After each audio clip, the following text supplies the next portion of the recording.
Miss হবে না আপনার পছন্দের টিভি শো। দেখুন জি5 অ্যাপে একদম ফ্রি।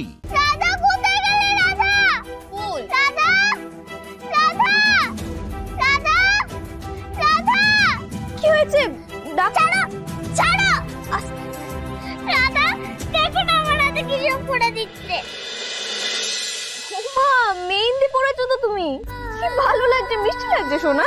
মোটেও ভালো লাগছে না, মুছে দাও তুমি। আমার ভালো লাগছে, মুছে দাও। ওর ভালো লাগছে, সত্যি বলছি। থাক। কি করলে তুমি? এটা তোমার পছন্দ না বলে আমার হাতে লাগিয়ে দিলে।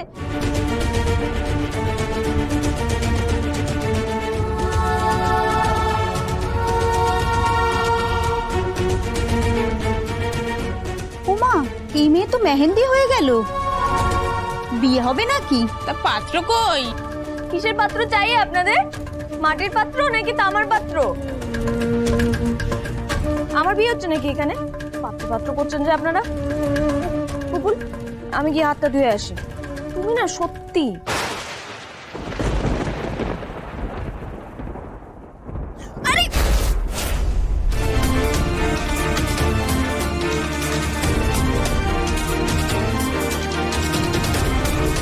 দিল আমার রাধির পাঞ্জাবিটা দিল। আর কি কি করবি তুই? প্রথমে আমার বরের আইবুড়ো ভাত খেলি, তারপর এখন মেহেন্দি লাগালি, এবার কি তুই আমার বরকে? না না না, ভগবান কি করবো আমি? আবার ঠাকুরকেও ডাকতে পারি না, আমি যে ভূত।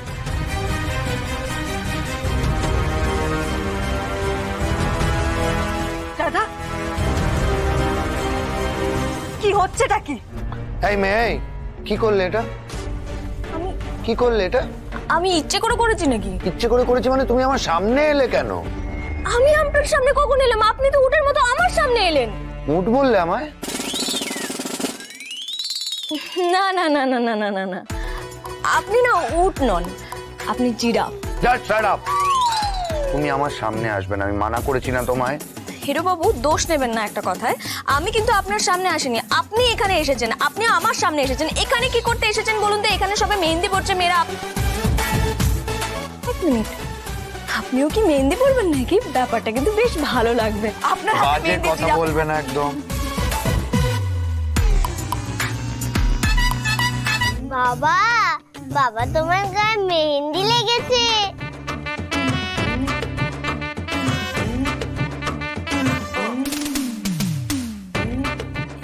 হিরো বাবু, আপনি এখানে মেহেন্দি পড়তে এসেছেন, বলুন বলুন বলুন। যাও বাবা যাও, পাঞ্জাবিটাকে জল দিয়ে ভালো করে ধুয়ে নাও তো। আমি পাঞ্জাবি হরে কৃষ্ণ। জল জল রাধা নিয়ে আসবে। রাধা, যাও তো জল নিয়ে এসো তো। তবে আদিত্যর পাঞ্জাবি ধুয়ে দেওয়ার জন্য নয়, আমার পা ধুয়ে দেওয়ার জন্য।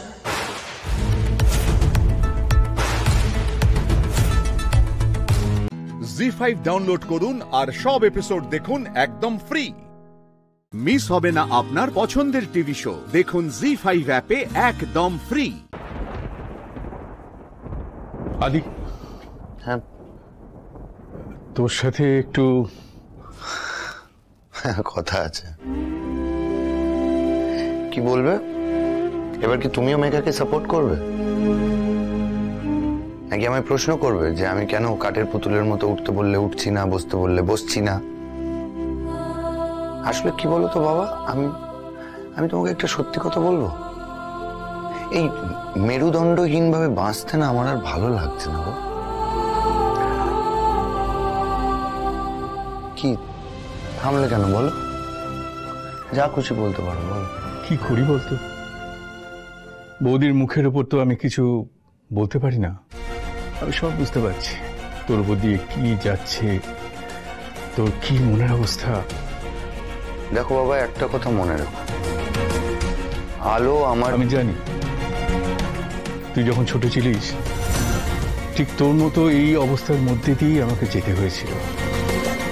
তারপর তোর জন্য আমি ঠিক যা করেছিলাম আজ পুপুলের জন্য তুই ঠিক তাই করছিস, করতে হবে রে। পুপুলের ভবিষ্যতের প্রশ্ন তো। পুপুল তো মেঘাকে মেনে নিয়েছে, ও তো হ্যাঁ বলেছে। মুখে হ্যাঁ বলেছে, মন থেকে কতটা মেনে নিতে পারবে আমি এমন এক অপদার্থ বাবা, নিজের মেয়ের মনের মধ্যে কি আছে সেটুকুই বুঝতে পারিনি। আদি, তুই যদি এইভাবে ভাবিস তাহলে তো হবে না। তোকে তো বিয়েটাকে মন থেকে মেনে নিতে হবে। আর তুই যদি এরম করিস তাহলে আমি তো মাকে কি কৈফিয়ত দেব? তিনি তো কোথাও না কোথাও আছেন, কৈফিয়ত দেবো তাকে? আমার মা বলতে কিন্তু শ্রীমতী ইন্দিরা সেন। ছোট থেকে মা বলে তাকেই চিনি, তার আঁচলের গন্ধ, তার স্নেহ ভালোবাসায় বড় হয়েছি। দেখো, আমার জন্মদাত্রী মাকে তো আমার মনেও নেই। আমার মাথায় আসলে মায়ের ইমেজারি বলতে কিন্তু শুধুমাত্র ইন্দিরা সেন। তোমার কাছে কৃতজ্ঞ, এই কারণে কৃতজ্ঞ কারণ জীবনের যেই মুহূর্তে আমার সবচেয়ে বেশি তাকে প্রয়োজন ছিল, তুমি তাকে আমার জীবনে নিয়ে এসেছো। তোমার জন্যই আমি আমার মাকে পেয়েছি। যাই হোক, আমি মন থেকে মেনে নেওয়ার চেষ্টা করছি বিয়েটা বাবা, এটুকু বলতে পারি। এই তো আমার ভালো ছেলের মতো কথা। আর না হলে যে ইন্দুকে সবাই খারাপ বলবে যে সৎ মা বলে। এই কথাটা বলো না প্লিজ।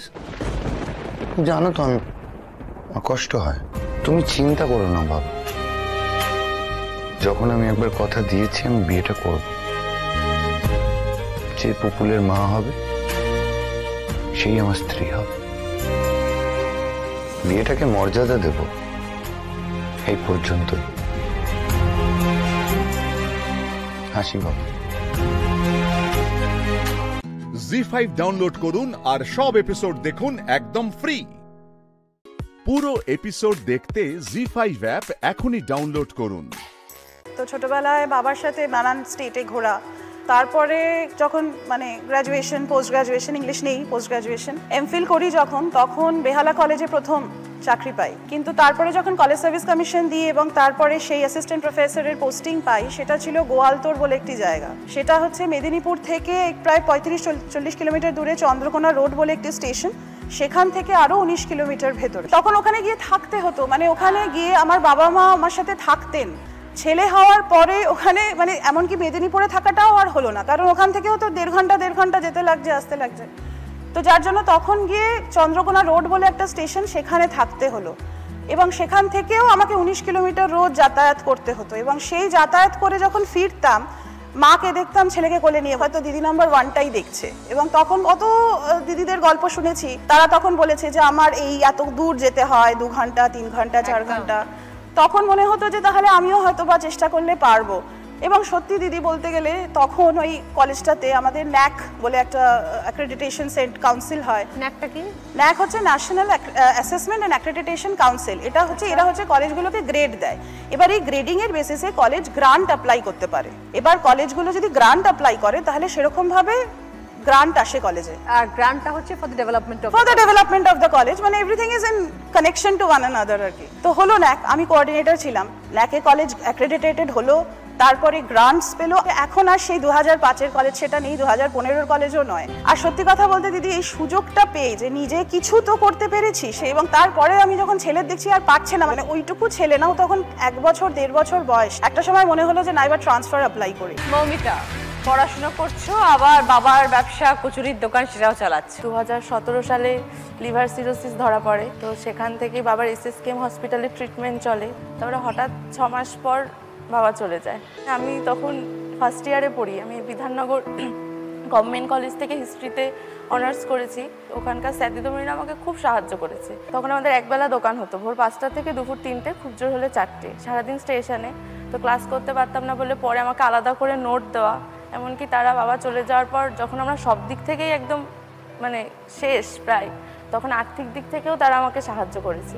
একদম আমাদের দোকানটা স্টেশনেই ছিল, কিন্তু রাস্তার দিকে মুখ করেছিল, ওখানে একদম কাস্টমার হতো না। তখন আমাদের স্টেশনের যে ইউনিয়ন থেকে, তখন আমাদের স্টেশনের ফ্রন্টে একটু জায়গা দিল। যখন 2022-এ গ্র্যাজুয়েশনের ফাইনাল হয়, তখন আমি মাকে বললাম যে তুমি তাহলে এবার একটু দোকানে যাও, কারণ আমার তো অফলাইনে পরীক্ষা, আমি এবার পেরে উঠবো না, সারাদিন দোকান করে রাত্রে গিয়ে পড়া।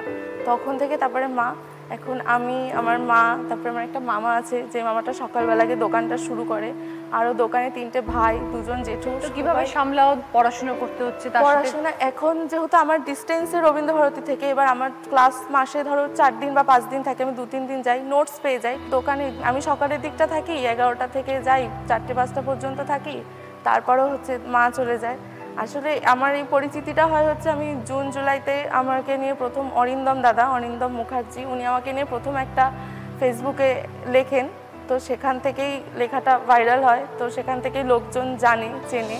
তারপর ওখান থেকেই যারা ভিডিও করতে আসে ইউটিউবার দাদারা, তো ওরাই এসে দোকানটার নাম দেয় ময়ূর কচুরি। প্রথম যখন বাবা শুরু করেছিল 1 কিলো ময়দা থেকে, তো সেখান থেকে পরিচিতি পাওয়ার পর থেকে এখন সেটা 40-45 কিলো ময়দাতে। তার জন্য আমি সবার কাছে অনেক কৃতজ্ঞ। জি5 ডাউনলোড করুন আর সব এপিসোড দেখুন একদম ফ্রি। পুরো এপিসোড দেখতে জি5 অ্যাপ এখনই ডাউনলোড করুন। শোভাদি 50 টাকা দিয়ে ব্যবসা শুরু করেছিলেন, কিভাবে শুরু হয়েছিল ব্যবসা? আমি বাঁকুড়া জেলার এক ছোট্ট গ্রামের মেয়ে, যেখানে ইলেকট্রিক বিদ্যুৎ পর্যন্ত ছিল না। সেখানে মেয়েরা যখন 8-9-এ পড়তো, বলতো বড় হয়ে গেছে, বয়স হয়ে গেছে, এবার বিয়ে দিয়ে দাও। যথারীতি আমি মাধ্যমিক পরীক্ষা দিই, আমার বিয়ে হয়ে যায়। বর্ধমানে ঘড়ির কাজ করে আমার হাজব্যান্ড। ভালোই চলছিল ঘড়ির ব্যবসা, শ্বশুর শাশুড়িকে নিয়ে ঠিক চলছিল। কিন্তু মোবাইল হলো, মোবাইল হয়ে আমার স্বামীর ঘড়ির কাজ একদম বন্ধ হয়ে গেল। তখন আমি দাঁড়ালাম যে আমাকে কিছু করতে হবে, আমার ছেলেকে মানুষ করতে হবে। তখন আমি সেলাইয়ের কাজ জানতাম। আমার বাড়ির সামনে মেয়েদের স্কুল, কলেজ সব আছে। দেখতাম স্কুলের দিদিরা সব রাস্তা দিয়ে যাচ্ছে। আমি একদিন এক দিদিকে বলি, দিদি আমি সেলাইয়ের কাজ জানি, শাড়িতে পাড় বসাতে পারি, আমাকে কাজ দেবেন? এক দিদি আমাকে দেয় কাজ। আমি সুন্দরভাবে কাজটা করি, স্কুলে দেখান তিনি, দেখিয়ে আরও দিদিরা সব বলে যে খুব সুন্দর হয়েছে তো কাজটা, তাহলে আমরাও দেবো, কোথায় দিয়েছিলে কাজটা করতে? ওনারা আমার বাড়িতে আসেন, এসে আমাকে কাজ দেন। কাজ আমার বাড়তে থাকে, বাড়তে বাড়তে আমি 50 টাকা দিয়ে 2টো সায়া কিনি। আমি কম লাভে দিয়ে দিই দিদিদেরকে। দিদিরা বলে ব্লাউজ নিয়ে এসো, শাড়ি নিয়ে এসো এর সঙ্গে। এবার আমার ব্যবসাটা বাড়তে থাকে, তখন আমি একটা সেলাই মেশিন কিনি, পিকো করি নিজে, দিয়ে সেলাইয়ের বাড়তে থাকলে আমার বাড়ির সামনে একটা দোকান বিক্রি হয়। আমার যা বিয়েতে গয়না গাটি যা কিছু পেয়েছিলাম সব বিক্রি করে দিলাম। তখন ওই দোকানটা আমি নিই, ছোট্ট দোকানটা। স্বামী সাহায্য করতেন? স্বামী ঘড়ির কাজ ছাড়তে পারেননি, ঘড়ির কাজটা উনি করে যেতেন। তারপরে আমাকে সাহায্য করতেন ব্যবসায়, উনি দোকানে থাকতেন, আমি মাল আনতে যেতাম, চারিদিক দিয়ে রেডিমেড জোগাড় করতাম, কসমেটিক জোগাড় করতাম। এই জোগাড়গুলো কোথায় করতেন, মানে খোঁজ খবর কোথা থেকে পেতেন? দিদিরাই বলে দিত ওইখান থেকে নিয়ে এসো, ওখানে সস্তা হবে। এরকম করতে করতে কলকাতা বড় বাজারে আসি, বড় বাজার থেকে মাল নিয়ে যায়। এইভাবে দোকানটাকে আমি সাজাই। তখন উলের একটা মেশিন কিনি। দিনের বেলায় দোকানে থাকতাম আর রাত্রিবেলায় উলের কাজ করতাম। আর যে দিদি যেমন বলতেন সেইভাবে করে দিতাম। এইভাবে আমার পয়সার ভালোই রোজগার হতো। বডি বিল্ডিং এর এই ক্যারিয়ার শুরু হলো কিভাবে? ছোটবেলায় দিদিকে স্কুলের স্পোর্টসে দেখতাম খেলতে, সেখান থেকেই ইন্সপায়ার হই। তো কিছু বছর যাওয়ার পরে যখন গ্র্যাজুয়েশন কমপ্লিট করলাম, তখন জবের মানে চেষ্টা করছিলাম। তখন মনে হলো যে কি জিম ট্রেনারের জবটা স্টার্ট করা যাক এবারে। তো সেখানে জিম ট্রেনিংয়ের জন্য জয়েন করলাম। সেখানে গিয়ে হাজব্যান্ডের সঙ্গে আলাপ হলো, সম্রাট ঘোষ, ও বডি বিল্ডিং করে। তো উনিও জিম ট্রেনার? উনিও জিম ট্রেনার, উনি আমার সিনিয়র ট্রেনার ছিলেন ওখানে। ওখানেতে উনি আমাকে ট্রেনিং শেখান। তো ভয়ে ভয়ে ছিলাম, ভাবলাম যে কেউ হয়তো পারমিশন দেবে না। তখন ওকে গিয়ে বললাম খুবই ভয়ে যে কি আমি কি করতে পারি বডি বিল্ডিংটা। তো তখন ও একবারেতেই বললো কি তুমি যদি চাও রাজি তো নিশ্চয়ই করো, কেন করবে না। বাড়ির লোকও তাতে খুব খুশি হয়েছেন আমার ডিসিশনেতে। তখন ওরই হাত ধরে এই মানে জিম লাইনেও এসছি, প্লাস বডি বিল্ডিংয়েও এসছি। আমার হাজবেন্ডই আমাকে ট্রেনিং করায়। আমি এখনো অবধি 3খানা গেম খেলেছি। কোথায় কোথায়? আমি ফার্স্ট এনপিসি খেললাম, ওটা একটা ইন্টারন্যাশনাল গেম, ওটা ফার্স্ট টাইম কলকাতা হয়েছে। ওখানেতে আমি ফার্স্ট হয়েছি, চ্যাম্পিয়নশিপ গোল্ড মেডেলিস্ট ওখানেতে। আচ্ছা। সেকেন্ড আমি IBF এর আন্ডারে খেলেছিলাম, ওটা আমি হয়েছিলাম সেকেন্ড। আচ্ছা। আর লাস্ট ইয়ার 2 মান্থ আগে আমি একখানা গেম খেলেছি ফিট এক্সপো, সেটা আমি সেকেন্ড মেডেল। জি5 ডাউনলোড করুন আর সব এপিসোড দেখুন একদম ফ্রি। মিস হবে না আপনার পছন্দের টিভি শো, দেখুন জি5 অ্যাপে একদম ফ্রি।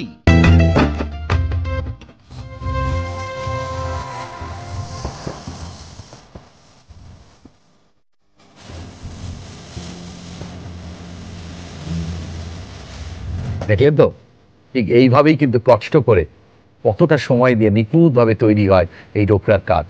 মণিমালাদিদের এই সব সৃষ্টি। মণিমালাদি নমস্কার। নমস্কার। আহা, উনি হচ্ছেন আমার হাজবেন্ড। হাজবেন্ড, নমস্কার। কি নাম আপনার? হরেন্দ্রনাথ রানা।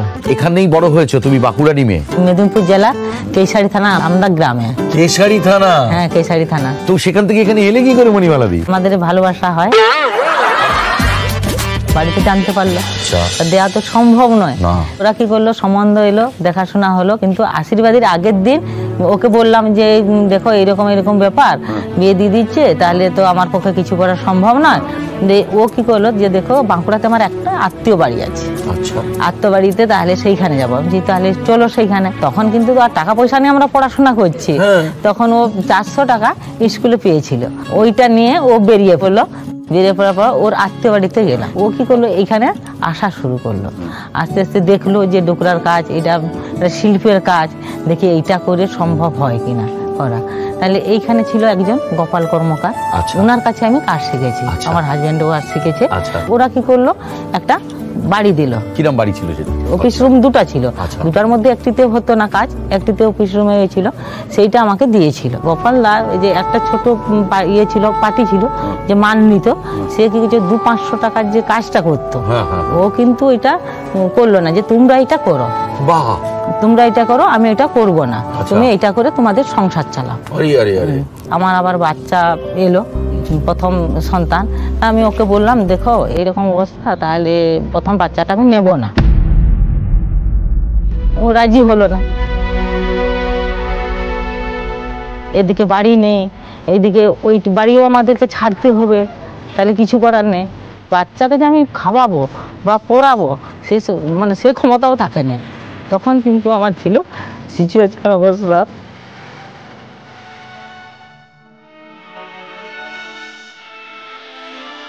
দোকানে যে 20 টাকা দিত, তখন 20 টাকাতে সংসার চলতো। 2.5 টাকা দিত মুড়ি চপের জন্য, আর 20 টাকা দিত দোকান খরচার জন্য। সেইটা কি করতাম, আমি একটু একটু করে জমাতাম। 2 দিনেরটা 3 দিনে মেকআপ করতাম, 1 দিনের টাকাটা রেখে দিতাম। এই হলো, হতে হতে একজনের কাছে চাইলাম, ও কিছু মাল করলো। মেলা হচ্ছে শান্তিনিকেতন বোলপুর। ও কি করলো যে আমি তাহলে মেলা যাব। তাহলে ও কি করলো, মেলা যাও তাহলে দেখো কিছু কোথাও টাকা যদি পাও। তাহলে অনেকজনের কাছে খুঁজলো, আমরা বাইরের থেকে এসেছি, কেউ তো দিতে রাজি হচ্ছে না, যে দেবে কি করে, ও যদি চলেই যায় তাহলে আমার টাকাটা চলে যাবে। যে একজন কিন্তু দিল, বলছে তুমি নাও, আমি দিচ্ছি তোমাকে। ও দিল আমাকে 2000 টাকা। 2000 টাকা দিল। আমি আবার কি করলাম, ওই যে টাকা জমেছিলাম ওকে দিলাম। ওকে দিয়ে ও মেলা করলো। কিছু টাকা বেশি হলো, বেশি হওয়ার পর আমরা একটা ছোট্ট মাটির বাড়ি এইখানে কিনলাম। ওদের ছিল একটা সোসাইটি, সোসাইটির মাধ্যমে মাল দিত। তখন ছিল মঞ্জুসাকে মাল দিত। ওরা কিন্তু আমার অনেক সাহায্য করেছে, অনেক উপকার করেছে বলে হয়েছে। আমি এই একটা কথা বলছি তো, আজ আমার এই অবস্থা আমার পাড়ার লোকের জন্য, এই শিল্প পাড়ার লোকের জন্য। ওরা যদি আমাকে না সাহায্য করতো, হেল্প করতো, আজ আমি এই অবস্থা আসতে পারতাম। জি5 ডাউনলোড করুন আর সব এপিসোড দেখুন একদম ফ্রি। মিস হবে না আপনার পছন্দের টিভি শো, দেখুন জি5 অ্যাপে একদম ফ্রি। নীলকে তোমার মনে হলো যে ও আমার বন্ধু, তাই তো? না মানে যে মানুষটার সঙ্গে আমার এই জাস্ট কদিন আগে ডিভোর্স হলো, তাকে তোমার মনে হলো সে আমার বন্ধু, তাই তো? না মানে তোরা তো তারপরেও একসঙ্গে কি কফি খেতে গেছি, তাই তো? কিন্তু তখন তো এটা ঠিক ছিল না যে আমিও আরেকবার বিয়ে করছি বা নীল অন্য কাউকে আরেকবার বিয়ে করছে। উমা, নীল আবার বিয়ে করছে নাকি? ও কি সেই কথাটাই তোকে বলতে এসেছিল? তাই তো বললো, ওর বাড়ি থেকে ওকে নাকি প্রেশারাইজ করছে, ঠিক যেমন তোমরা আমাকে করছো। এনিওয়ে, আমার আর খেতে ইচ্ছে করছে না। খাবার ছেড়ে উঠতে নি মা, কেন মায়ের উপর শুধু শুধু রাগ করছিস? তোমরা এক্স্যাক্টলি কি চাইছো বলো তো? একবার আমার বিয়ে ঠিক করছো, একবার আমাকেই নীলের সঙ্গে।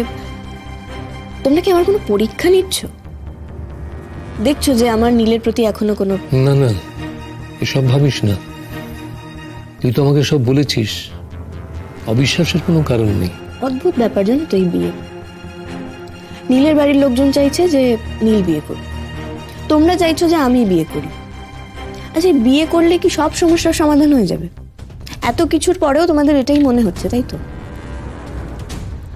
আমার কাছে না এই পুরো বিয়ে ব্যাপারটাই এখন অর্থহীন লাগে। এই বিয়ে, ডিভোর্স, এগুলো কিছুই আমার কাছে আর কোনো ভ্যালু রাখে। তুই যদি একেবারেই না চাস আমি বিয়ে ক্যান্সেল করে দেবো। না না না না, কি বলছো আনন্দ তুমি? ক্যান্সেল করবে কি? ওদের বাড়িতে আমাদের কথা অনুযায়ী সব রেডি হয়ে গেছে, ক্যান্সেল করা যায় না। যাই করুক, ও যদি না চায় আমি ক্যান্সেল করে দেব। না, কিচ্ছু ক্যান্সেল করতে।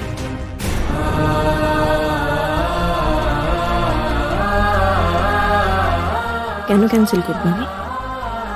এটাই ঠিক হচ্ছে, একেবারে ঠিক। তুমি অন্য কারোর সঙ্গে সুখী হও আর আমি অন্য কাউকে বিয়ে করি, শুধু কোনোদিন যেন আমরা মুখোমুখি না হই। আরে মেঘ, ওই নীল যাকে বিয়ে করছে মেয়েটা কি করে রে? আমি জানি না, জিজ্ঞেস করা হয়নি। ও বলছি মেঘ, আমাদের হাতে কিন্তু সময় খুব কম মা, তোমাকে কিন্তু এরপরে আমার সাথে গিয়ে দোকান বাজারটা করতে হবে। হ্যাঁ তুমি বলো, যাবো তোমার সঙ্গে, যা যা কেনার কিনে নেবো। এমনিও আগের বার তো নিজের বিয়েতে কিছু শপিং করার সুযোগ হলো না, এবার চুটিয়ে শপিং কর। আর তোমরা দিদি ভাইকে খবর দিয়েছো? ওকে আসতে বলেছো? না, এখনো বলা হয়নি। তো বলে দাও, ওকে তো আসতে হবে নাকি? আলাদা করে খবর দেওয়ার কোনো দরকার নেই, এমনিতেই তো বিয়ের দিন সকালে ফিরছে বললো তো, যদি কিছু অদল বদল হয় তখন জানিয়ে দেবো। কোন দেখো, যা ভালো বোঝো করো।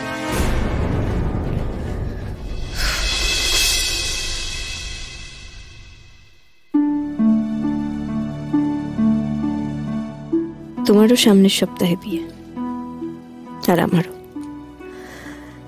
কে জানে, হয়তো একই দিনে বিয়ে হবে। ইন্টারেস্টিং না নীল?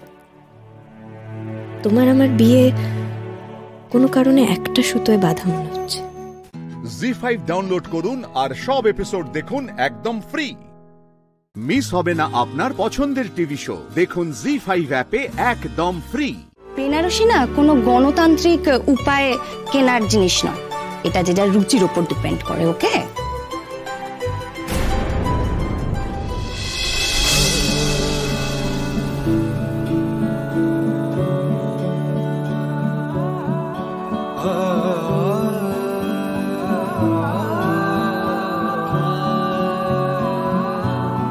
নীল দাদা, বলছিলাম যে বউ ভাতের রাতে তোর বউয়ের জন্য কোন রঙের বেনারসি কিনবো দাদা? সাদা, অফ হোয়াইট। বড্ড সুন্দর লাগছিল ওকে ওই সাদা রংটা। বেশ বেশ, যার বিয়ে তার ইচ্ছে মতোই বেনারসি কেনা হবে। কিরে, তোদের কোনো আপত্তি আছে? না, সাদা শাড়ি না, ওই রঙে আমি আর অন্য কাউকে দেখতে পারবো না। তোমাদের কাছে রিকোয়েস্ট থাকলো, সাদা রঙের শাড়ি কিনবে না প্লিজ। নীল, এক মিনিট, কোথায় বেরোচ্ছ? বলছি তুমি ওর সঙ্গে বেরোচ্ছ তো আজকে? কেন, কোথায়? ও মা, ভুলে গেলে দাদা ভাই? ওই যে সকালবেলা চা খাওয়ার সময় কথা হলো না আমাদের? ও, ওই শপিং এর ব্যাপার। বলছি আমার যাওয়াটা কি খুব জরুরি? তুমি তো কোনো কিছুতেই থাকো না। ও কালকে আবার দিল্লি চলে যাবে, আসবে তো সেই বিয়ের আগের দিন। তো ওরা এই একটা দিনই তো তোমার সঙ্গে পাবে বেরোবার জন্য। ওদের আবদারটা অন্তত রাখো। ঠিক আছে, চল আমি যাব। সকলে খুশি তো? জানি তুই খুব কষ্ট পাচ্ছিস দাদা ভাই, তবু এই কষ্টটা আর একটু পা। আরো খানিক কষ্ট অপেক্ষা করছে তোর জন্য, তোদের জন্য। সেই কষ্টের ছোট ছোট খালগুলো পেরিয়ে তোরা দুজনেই আনন্দের সমুদ্রে গিয়ে পড়বি। হয়তো আর কোনোদিন আমাদের দেখাটাও হবে না।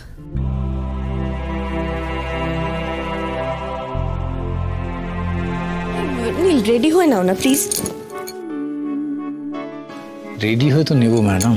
নীল প্লিজ, কি দরজা দরজা খোলা? দরজা খোলা তো কি হয়েছে?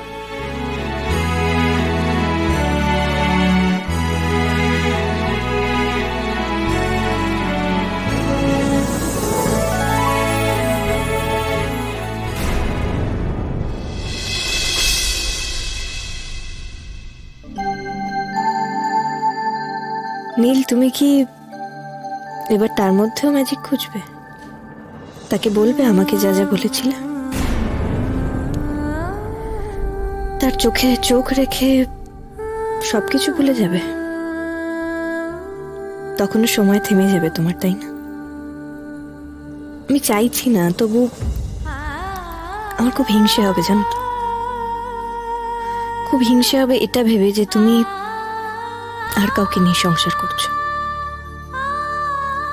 তুমি প্লিজ দিল্লি চলে যাও, প্লিজ তাকে নিয়ে দিল্লি চলে যাও। সারা জীবন যেন তোমার সঙ্গে আমার আর দেখা না হয়। জি5 ডাউনলোড করুন আর সব এপিসোড দেখুন একদম ফ্রি। মিস হবে না আপনার পছন্দের টিভি শো। দেখুন জি5 অ্যাপে একদম ফ্রি।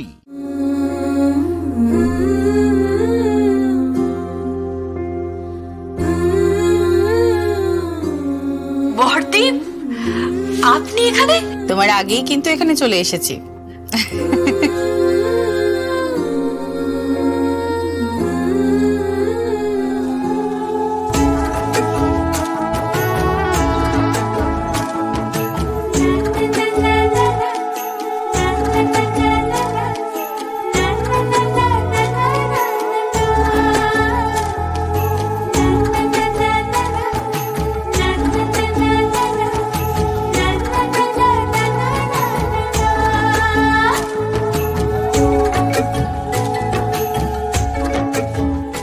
এসো, ভেতরে এসো।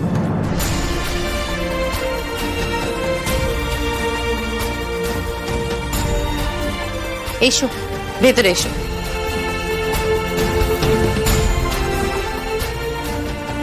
আজকের দিনটা তোমাদের, নিজেদের মতন করে কাটাও, কেমন? খুব সুখী থাকো দুজনে, খুব।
Happy anniversary.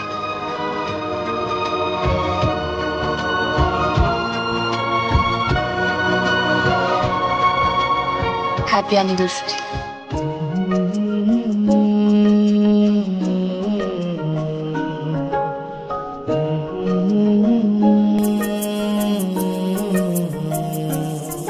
La la la la la la la la la la la.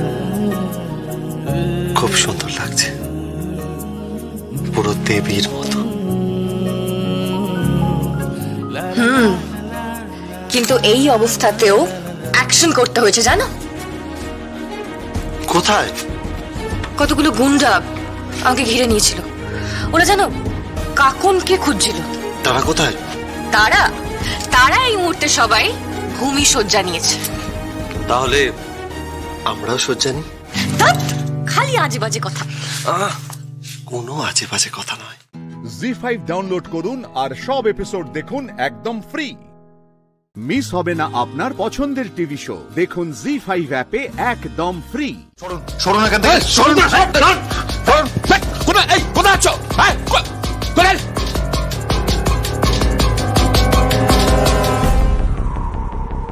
কি ঘরে ফুল? হ্যাঁ,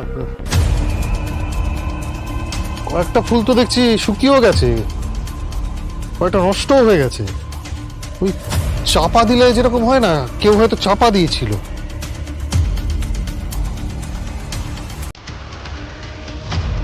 কি আধ খাওয়া কেক পড়ে আছে।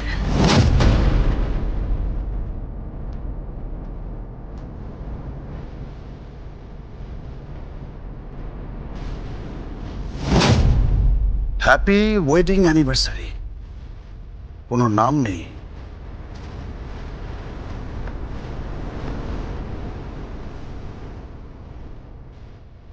কাল বোস মামা, কালকে তো জগদ্ধাত্রী মুখার্জি আর স্বয়ম্ভু মুখার্জির ওয়েডিং অ্যানিভার্সারি ছিল, তাই না?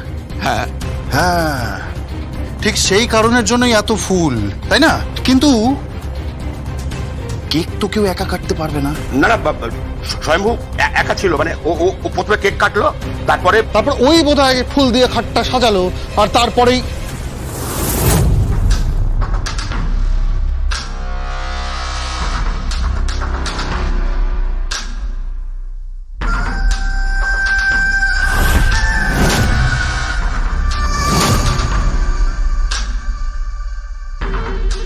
পায়ের নুপুর, তার মানে এই ঘরে কালকে কোনো মেয়ে ছিল। কালবোস মামা, কে ছিল বলো, বলো কে ছিল? আমি জানি না। কি জানো না তুমি? কি জানো না? বলো কে ছিল, বলো কে ছিল? আমি জানি না, আমি জানি না।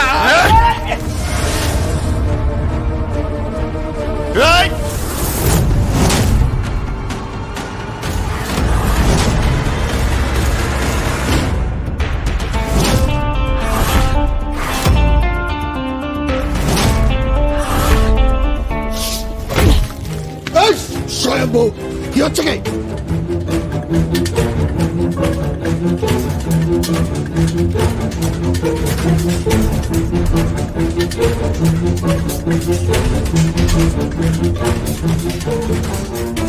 আমার মামা হন পিতৃতুল্য, তোরও পিতৃতুল্য।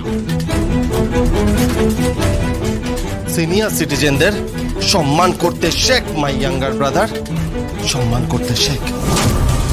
না হলে এখানে এমন মার মারবো না, মারামারি তো পরে হবে। তুই আগে বল যে এই নুপুরটা কার?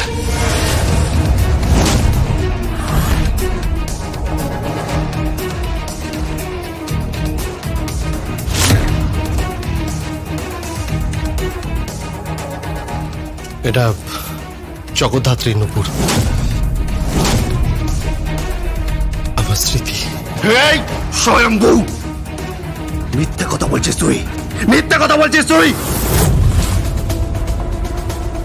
দেবুদা, দেবুদা, কিছু তো একটা ঘটনা ঘটেছে। জগদ্ধাত্রী কি আদৌ মরে গেছে, হ্যাঁ, নাকি বেঁচে আছে? না না না না না না, একটা কেস আছে দেবুদা, জগদ্ধাত্রী বেঁচে আছে। আরে তোর কি মাথা খারাপ হয়ে গেছে? জি5 ডাউনলোড করুন আর সব এপিসোড দেখুন একদম ফ্রি। মিস হবে না আপনার পছন্দের টিভি শো, দেখুন জি5 অ্যাপে একদম ফ্রি। আমি শুনেছি পরাগ ব্যানার্জির মাইনের অর্ধেক টাকা সেটা ওনার মাকে দিতে হয়, এই বিষয়ে আপনি কি বলবেন? এর কারণ কি? একবার শিমুল মরো মরো অবস্থায় চলে গিয়েছিল, তাকে বিষ খাওয়ানো হয়েছিল।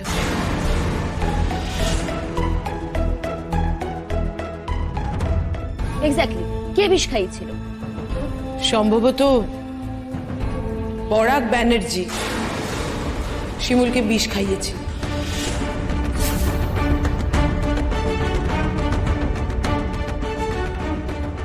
অবজেকশন ইওর অনার, এরপরে যদি আপনি আমাকে প্রতিবাদ করতে না বলেন তাহলে আমাকে আমার পেশা ছেড়ে দিতে হবে।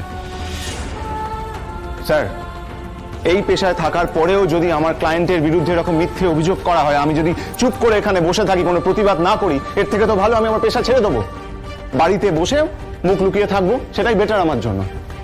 আপনি বরং সেটাই করুন, কারণ আপনি তথ্য প্রমাণ না নিয়ে, ব্যাকগ্রাউন্ড চেক না করে কেসটা লড়তে এসেছেন।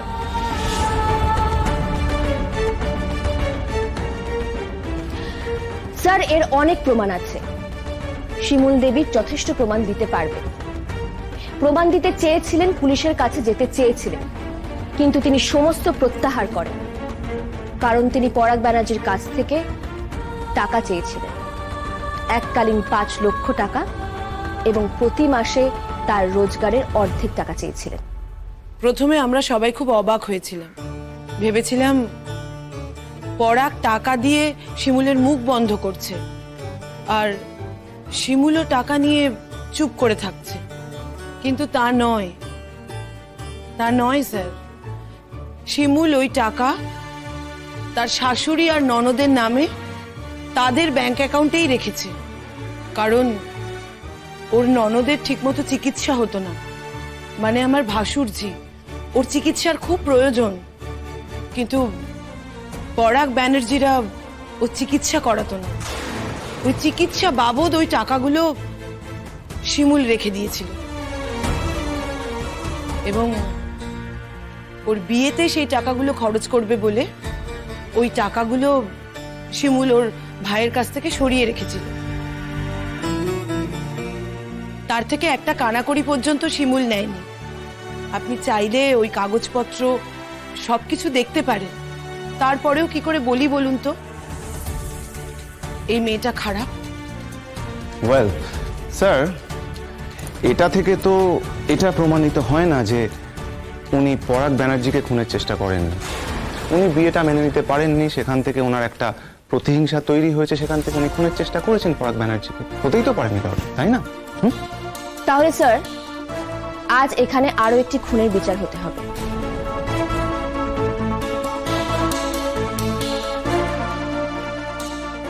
কারণ শিমুল দেবী কথা বলার পরিস্থিতিতেই থাকতো না, খুন করার জায়গাতেই থাকতো না, কারণ শেষ পর্যন্ত উনি মারা যেতেন। জি5 ডাউনলোড করুন আর সব এপিসোড দেখুন একদম ফ্রি। মিস হবে না আপনার পছন্দের টিভি শো, দেখুন জি5 অ্যাপে একদম ফ্রি। বিজয়া দশমীর দিন ঠাকুর ভাসানের পর আমরা মণ্ডপে ফিরে সবাই মিলে খুব নাচ গান হই হুল্লোড় করছিলাম, এবং তারপরে এই পরাগ, পলাশ, প্রতীক্ষা এরা সবাই না আমাদের জন্য শরবত বানিয়ে রেখেছিল। এবার আমরা সবাই শরবতটা খেয়েছি, কিন্তু আমাদের কারোর কিচ্ছু হলো না, বিশ্বাস করুন। শিমুল হঠাৎ করে এত অসুস্থ হয়ে পড়লো, ওকে নার্সিংহোমে নিয়ে যাওয়া হয়, প্রায় মরেই যাচ্ছিল মেয়েটা, মৃত্যুর মুখ থেকে ফিরে এসছে।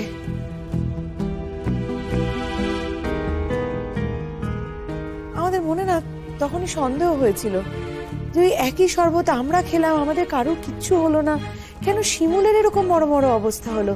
আমাদের মনে হয়েছিল হয়তো বিষ মেশানো ছিল শরবতে, হয়তো ওকে মেরে ফেলার চেষ্টা করা হয়েছিল, এবং তার জন্য আমরা সবাই মিলে থানা পুলিশ অবধি করতে চেয়েছিলাম।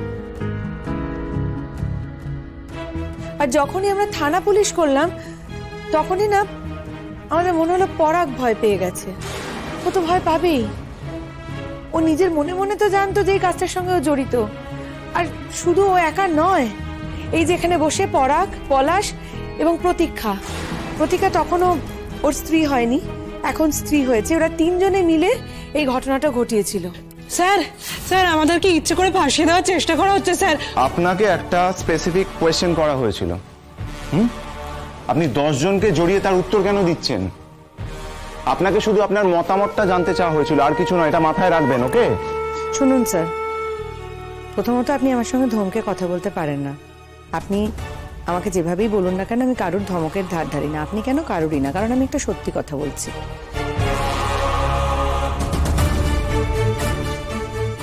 এবং এই ঘটনার সঙ্গে যারা যারা জড়িত থাকতে পারে তাদের নামগুলো সবার সামনে তুলে ধরার চেষ্টা করেছি। সেরকম হলে আমরাও একটা পাল্টা কেস করতেই পারি, পাল্টা কেস করে বুঝিয়ে দিতে পারি যে শিমুলকে হত্যা করার চেষ্টা এবং ষড়যন্ত্র বহু আগে থেকে হচ্ছে।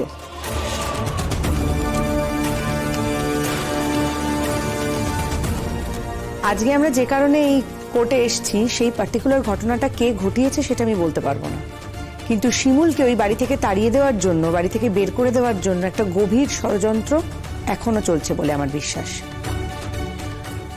Point to be noted sir.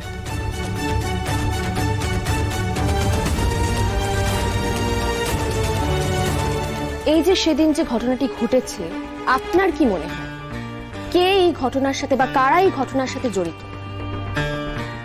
সেটা আমি বলতে পারবো না, এত বড় ক্ষতি কেউ কারোর করতে পারে সেটা তো আমি বিশ্বাসই করি না।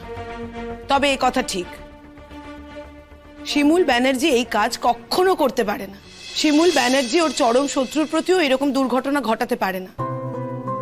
শিমুল এমন মেয়েই নয়।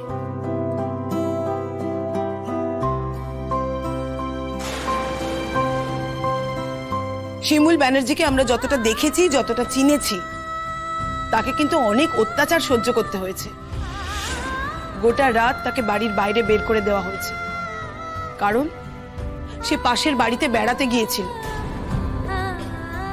তাকে খেতে পর্যন্ত দেওয়া হয়নি।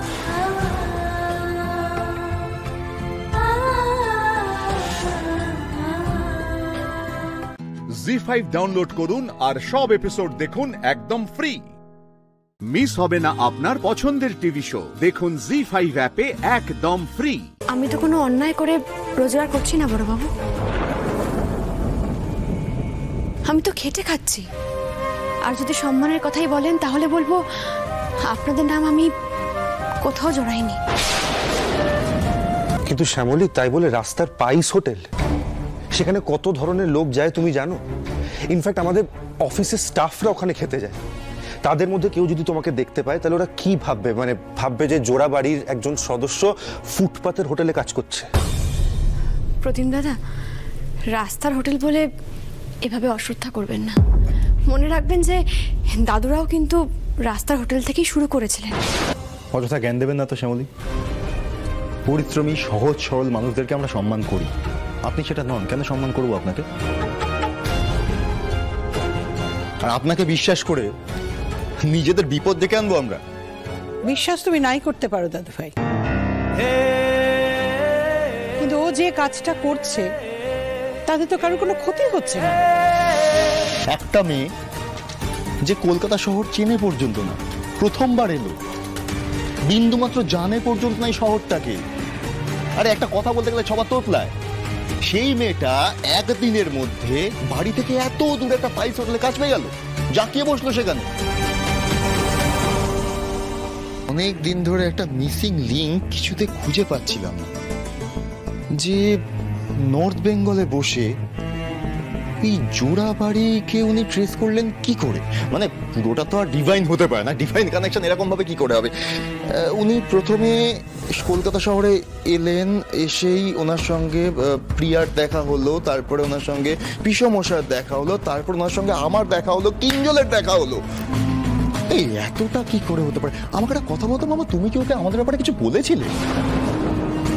হ্যাঁ, মানে আমি যা বলেছি বুঝে গেছি। স্যার, আপনি তো আমাকে সন্দেহ করে আমার জীবনটাকে পড়াবার চেষ্টা করছেন। সেই কারণে সবকিছুতেই আপনি ষড়যন্ত্র দেখতে পাচ্ছেন। একটু সাদা মনে যুক্তি বুদ্ধি দিয়ে বিচার করে দেখবেন, তাহলেই বুঝতে পারবেন সত্যি এগুলোতে আমার কোনো হাত নেই। আপনি একটু আগে চমকে গেলেন না যে আমি নর্থ বেঙ্গল থেকে কলকাতায় কিভাবে চলে এলাম? বিশ্বাস করুন, আমিও না এরকম চমকে উঠি। মাঝে মাঝে সবটা আমার কিরকম গোলক ধাঁধা বলে মনে হয়, মিলাতেই পারি না। অবশ্য এই কথাগুলো বলেই বা কি লাভ? জোর করে তো আর বিশ্বাস করানো যায় না। তবে একটা কথা বলি স্যার, কাজটা আমাকে করতেই হবে। আমি তো মরতে পারবো না, তাই বেঁচে থাকতে গেলে আমাকে একটা পথে অবলম্বন করতে হবে। এই একটাই উপায় আমার কাছে, কাজ করতে হবে।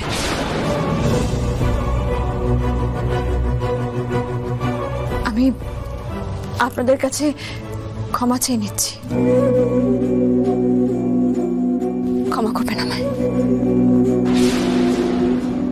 জি5 ডাউনলোড করুন আর সব এপিসোড দেখুন একদম ফ্রি। মিস হবে না আপনার পছন্দের টিভি শো, দেখুন জি5 অ্যাপে একদম ফ্রি। শি ইজ ডেঞ্জারাস, একে চোখে চোখে রাখতে হবে। যে কোনো মুহূর্তে আমাদের যে কারো পিঠের উপর ছুরি বসাতে পারে, এনি টাইম। চূড়ান্ত ডিসকাস্টিং। এক মুহূর্তের জন্য একটা মেন্টাল পিস দেবে না আমাকে, যতক্ষণ থাকবে আমার। আর এই হয়েছে আর একজন, ওকে ব্রেন ওয়াশ করে যাচ্ছে আর ওর কথা বিশ্বাস করছে।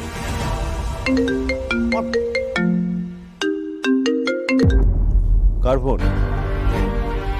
আমার নিউ ইয়র্কের অফিস থেকে ফোন করছে এখন। ফোনটা ধর দাদা ভাই। হ্যাঁ, Henry. Yeah, good morning. Good morning. I'm extremely sorry I could not attend the virtual meeting. I'm so sorry. Actually, there was a... What are you saying?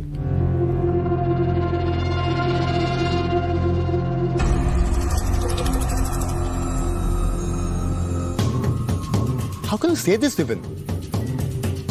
Hello? Hello?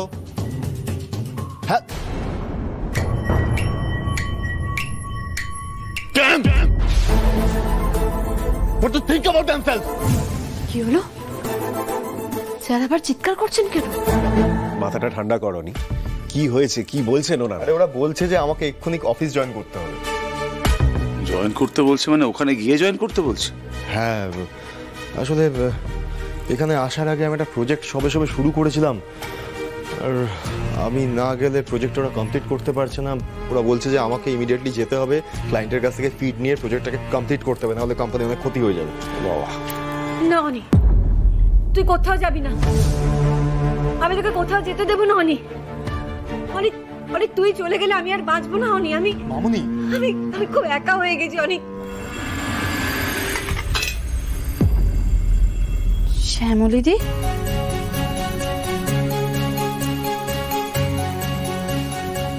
আমার তোকে কিচ্ছু বলার নেই, তোর জেদের কাছে না সবাই হার মানবে।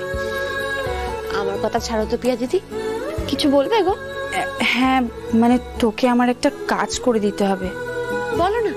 তুই সেই আগেরবার মশলার কৌটোতে মশলার নাম লিখে বানিয়ে দিয়েছিলিস না দাদা ভাইয়ের জন্য, ওই রকমই কটা আবার বানিয়ে দিতে হবে। হোমা কেন? আসলে দাদা ভাই তো আবার চলে যাবে, তাই। মানে চলে যাবে মানে? কি বলছো প্রিয়া দিদি? ম্যাডাম কি এই অবস্থায় রেখে উনি চলে যাবেন? বাড়িটা তো পুরো ভেঙে পড়বে গো। হ্যাঁ রে শ্যামলীদি, দাদাভাইয়ের কিচ্ছু করার নেই। দাদাভাই তো নিউ ইয়র্কের ওখানে একটা কোম্পানিতে কাজ করে, আর সেই কোম্পানির চাকরির মেয়াদ পুরোতে নাকি এখনো 4 মাস বাকি আছে। আর এই 4 মাস দাদাভাইকে ওখানে গিয়েই কাজ করতে হবে। আর যদি চাকরিটা না করে তাহলে দাদাভাইকে জরিমানা দিতে হবে 1 কোটি টাকা। হ্যাঁ, কত টাকা? 1 কোটি টাকা। ওরে বাবা, ওই মানুষটাকে 1 কোটি টাকা দিতে হবে? হে মহেশ্বর, এ তোমার কেমন লীলা! আমি এখানে হন্যে হয়ে কাজ করছি, আর একটা মানুষ কাজ ছাড়তে চাইছে পরিবারের পাশে থাকবে বলে, তবু তাকে 1 কোটি টাকা দিতে হবে। কে কোথায় আছো? তাড়াতাড়ি এসো, মা অজ্ঞান হয়ে গেছে। জি5 ডাউনলোড করুন আর সব এপিসোড দেখুন একদম ফ্রি। মিস হবে না আপনার পছন্দের টিভি শো, দেখুন জি5 অ্যাপে একদম ফ্রি।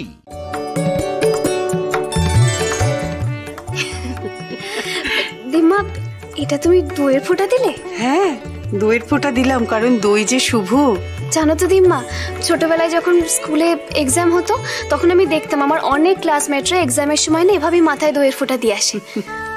ওরা বলতো যে ওদের মায়েরা নাকি এভাবে দইয়ের ফোঁটা দিয়ে পাঠায় যাতে এক্সামটা ভালো হয়। ছোটবেলা থেকে কতবার দই খেয়েছি, কিন্তু কেউ ভাবে দইয়ের ফোঁটা দেয়নি, দইয়ের ফোঁটা দিয়ে কেউ ভাবে উইশ করেনি আমাকে। আজই ফার্স্ট। আর একটা জিনিস, আরে আরে এটাও মনে আছে আমার। সোনাতবু, এই বাড়িতে না তোর কোনো আশা অপূর্ণ থাকবে না, তুই দেখে নিস। বাবা, সবাই মিলে এমন করছে যেন মনে হচ্ছে কোনো যুদ্ধে যাচ্ছে, পাড়ার কম্পিটিশনে না। কি বলছিস? যুদ্ধেই তো যাচ্ছি। আমার তো কিরকম হার্টবিট বেড়েই চলেছে তখন থেকে, কি নার্ভাস লাগছে। তোর ভয় করছে না? ও দিম্মা, তুমি এক কাজ করো না, পাপড়িকেও ওরকম ভাবে দইয়ের ফোঁটা পরিয়ে ওকে আশীর্বাদ করে দাও। না না, আমাকে কোনো দই টইয়ের ফোঁটা পরাতে হবে না, আমার মেকআপ নষ্ট হয়ে যাবে। পাপড়ি দেখি, দেখ না কেমন সুন্দর, আমি একটুও মেকআপ নষ্ট না করে তোকে একটু তোকে দইয়ের ফোঁটাটা ভালো করে অল্প অল্প পাপড়ি ভক্তি ভরে দইয়ের ফোঁটাটা লাগিয়ে নে। আরে তোর কম্পিটিটর বিরাট স্ট্রং, তাই না মিলি? একদম ঠিক বলেছো, একদম। পাপড়ি তুই এক কাজ কর, তুই না দইয়ের ফোঁটাটা দুবার করে নে। কত কম্পিটিটরস রয়েছে বলতো, সবাই কি স্ট্রং। একদিকে তৃপ্তি রানী আর একদিকে আমাদের পাশের বাড়ির কাকিমা, ওরে বাবা ওরা প্রত্যেকে ভীষণ স্ট্রং। আমি তো দেখি কিভাবে ছুটে ছুটে কাজ করে সব সময়। আর তার জন্য তোমাদের বেস্ট উইশ আর আশীর্বাদের আমার খুব প্রয়োজন, বিশ্বাস করো।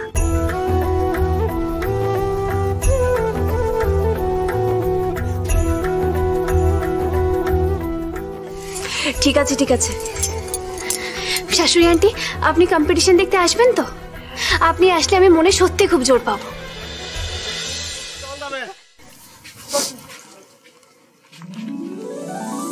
ভয় কেটেছে? এই কি হচ্ছে? বড়দের আশীর্বাদ দিলে ভয় কেটে যায়। আচ্ছা মিলি, তুমি যদি এই পাড়ার সেরা শ্রীমতী কম্পিটিশন যেত, তাহলে আমি তোমাকে একটা গিফট দেবো। গিফট? কি গিফট? কি গিফট? সেটা সারপ্রাইজ। এই কি হচ্ছে তিতলি? এর আগের বছর অবধিও তো সব সময় এই তিতলি রানীর জন্যই হই হই করতে, যাতে আমি জিতি। এবার করবে না অর্জুন দা? কেন করবে না তিতলি? তুমি তো অর্জুনের বোন হও। বোনের জন্য তার দাদা চিয়ার করবে না সেটা হতে পারে? দেখো পাপড়িও আছে, তুমি আর পাপড়ি তো অলমোস্ট সেম, দুজনেই অর্জুনের বোনের মতো। পাপড়ির জন্য চিয়ার করবে আর তোমার জন্য করবে না, তা তো হয় না। তুমি একদম চিন্তা করো না, অর্জুন তোমার জন্য চিয়ার করবে বোনের মতো।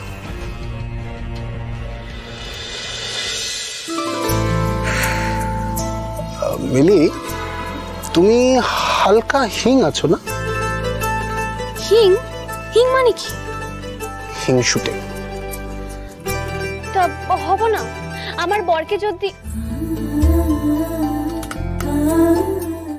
জি5 ডাউনলোড করুন আর সব এপিসোড দেখুন একদম ফ্রি। মিস হবে না আপনার পছন্দের টিভি শো, দেখুন জি5 অ্যাপে একদম ফ্রি। সর্বনাশ করেছে, মানে মিলি কখনো জিওল মাছ ধরতে পারেনি, কি সম্ভব? ওই শোন এদিকে, তোকে বারবার বলেছিলাম না একটু ভদ্রসভ্য খেলা রাখতে। এটা কোনো খেলা হলো? মিলি পারে সব করতে? ঠিকই তো। তাও যদি থাকতো ওই কাটাপোনা মাছ ধরার ব্যাপার, যে লেজা পেটি গাদা আলাদা আলাদা থাকবে, আলাদা আলাদা গাম্মালায় ধরতে হবে, তা না দিয়েছে জিওল মাছ। মিলি পারে সব, মিলি তো ফরকে যাবে। সেই তো। কি রে তোরা ভুলভাল খেলা দিয়েছে।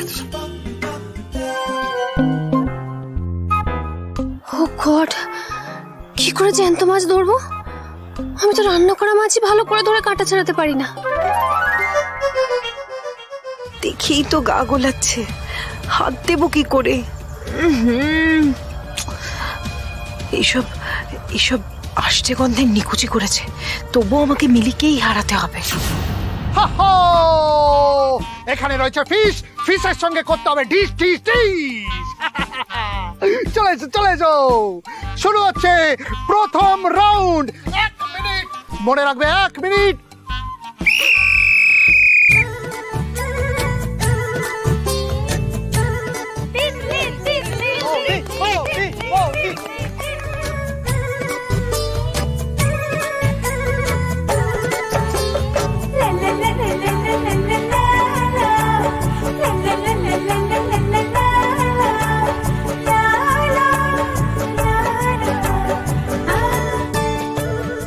সময় 5, 4, 3, 2, 1।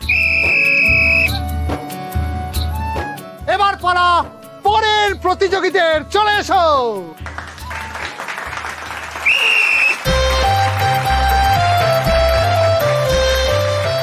জাজ কাকু আমাদের হাতে প্রথম রাউন্ডের শেষে স্কোর তুলে দিয়েছেন।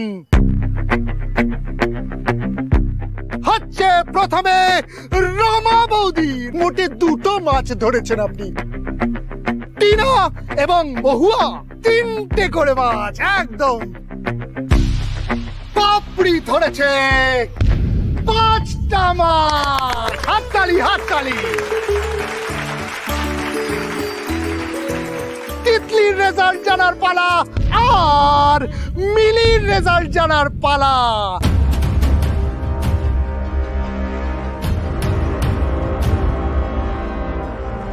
এই রাউন্ডে মিলি ধরেছে 6টা মাছ।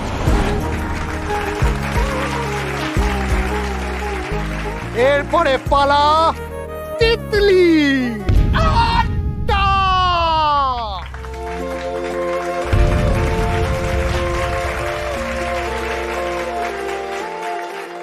প্রথম রাউন্ডের শেষে আমাদের বিজয়ী তিতলি। একটা জোরে হাততালি।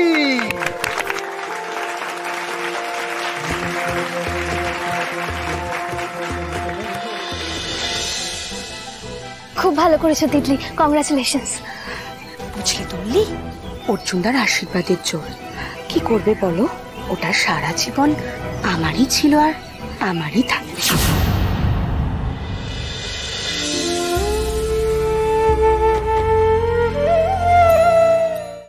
জি5 ডাউনলোড করুন আর সব এপিসোড দেখুন একদম ফ্রি। মিস হবে না আপনার পছন্দের টিভি শো, দেখুন জি5 অ্যাপে একদম ফ্রি। সূর্যদা, সূর্যদা,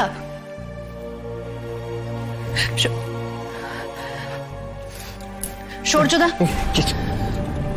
নীলু, নীলু, কি হয়েছে? তুমি এত রাতে এখানে? হ্যাঁ, একটু কথা ছিল।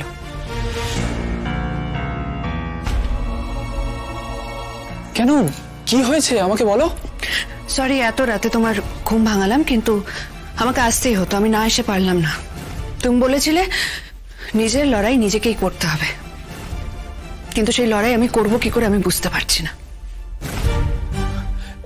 নীলু, তোমার কি হয়েছে তুমি আমাকে বলো। আচ্ছা আচ্ছা, তার আগে তুমি এখানে এসো, এসে বসো। না, আমি ঠিক আছি, আমি ঠিক আছি।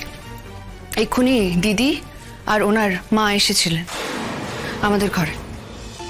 হ্যাঁ, এটা দেখার জন্য যে আজকে রাতেও তুমি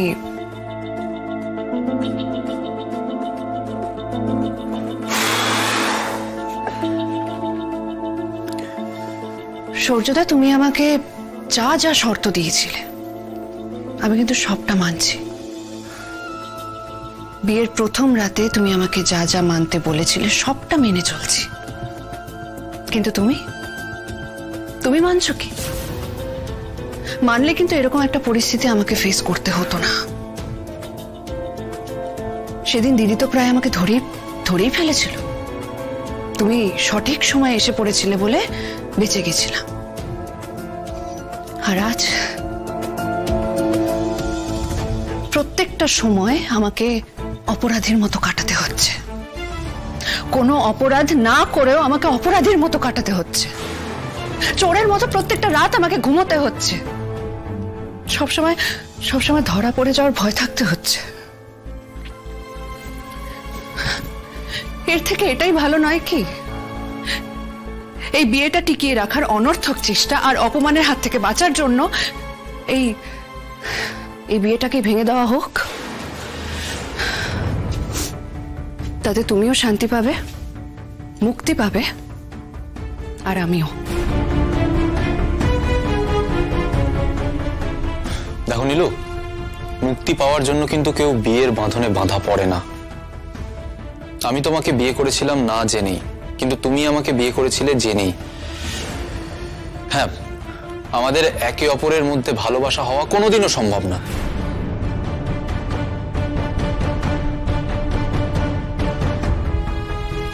কিন্তু দেখো, আমি তোমাকে ভালোবাসতে না পারলেও আমি তোমাকে স্ত্রীর মর্যাদা দেব, সেটা আগেও বলেছি, আজ আবারও বলছি। নীলু, আজ তোমার যা অসম্মান হয়েছে তার জন্য আমি নিজে তোমার কাছে সরি চাইছি। I am sorry Nilu, I am sorry. কিন্তু আগামীতে যাতে এই ধরনের আর কোনো সিচুয়েশন তৈরি না হয় তার ব্যবস্থা আমি করব।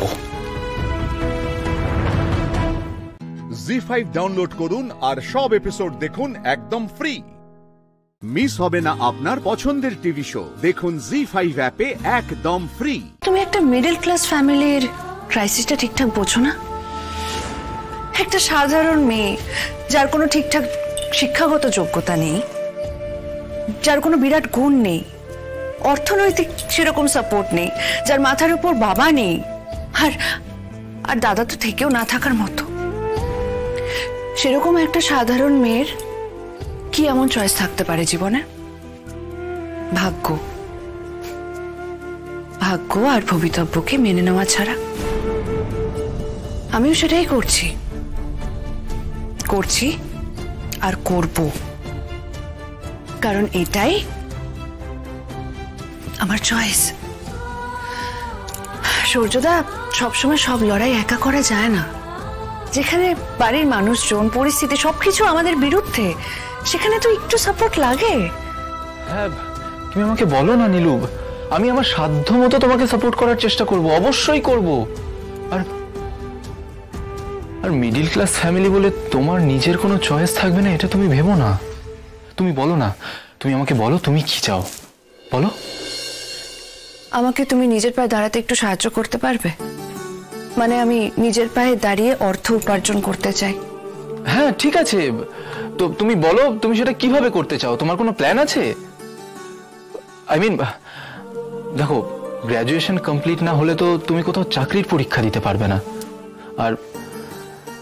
আর তাছাড়া আমার মা আগেই বলেছিল যে বাড়ির বউ চাকরি করবে সেটা মায়ের ঠিক পছন্দ নয়। আর আমি মায়ের এই কথাটা অমান্য করতে পারবো না। I am sorry Nilu. তবে তুমি বাড়িতে থেকে যে কোনো কাজ করতে পারো। বাড়িতে বসে কাজ করব? বাড়িতে বসে কি কাজ করব? মানে আমি ঠিক বুঝলাম না। কেন, তুমি তোমার নিজের গ্র্যাজুয়েশন কমপ্লিট করতে পারো। বা ধরো, এখন তো কত রকমের কোর্স আছে নীলু। তোমার তো কুকিং প্যাশন, বা বিউটিশিয়ান হিসেবেও তো তুমি কাজ করেছো, সেসব কিছু নিয়ে এগোতে পারো। তুমি চাইলে ইন ফিউচার তোমার নিজের একটা বিউটি পার্লার ওপেন করতে পারো, বা তুমি ফুড ব্লগারও হতে পারো, অথবা তুমি কুকিং ক্লাস করাতে পারো। কত অপশন আছে নীলু, আর এগুলো এই মুহূর্তে খুব ট্রেন্ডিংও, বুঝতে পেরেছো?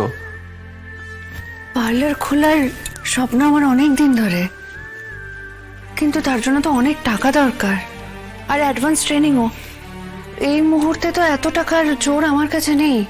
তুমি যদি আমাকে একটু সাহায্য করো, মানে কিছু টাকা ধার দিয়ে সাহায্য করো, আমি তোমাকে পরে নিজের পায়ে দাঁড়িয়ে টাকা রোজগার করে সেই টাকা শোধ দিয়ে দেবো।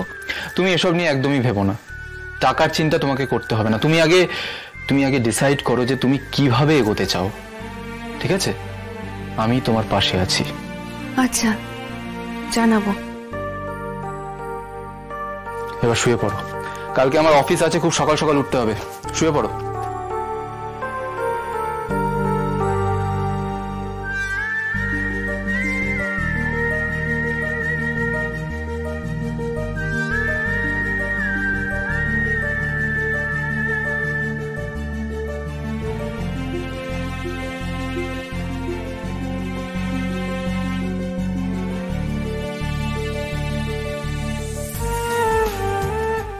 জি5 ডাউনলোড করুন আর সব এপিসোড দেখুন একদম ফ্রি। মিস হবে না আপনার পছন্দের টিভি শো, দেখুন জি5 অ্যাপে একদম ফ্রি। আমি জানি এখন সবাই জানতে পারলে আমাদের যারা ভালোবাসে তারা দুমড়ে মুচড়ে শেষ হয়ে যাবে একেবারে, কিন্তু আপাতত আমাদের মিথ্যেটা চালিয়ে যেতে হবে সম্রাট বাবু, আমাদের কাছে আর কোনো উপায় নেই। কিন্তু দিদি, তুমি কেন এরকম বলছো?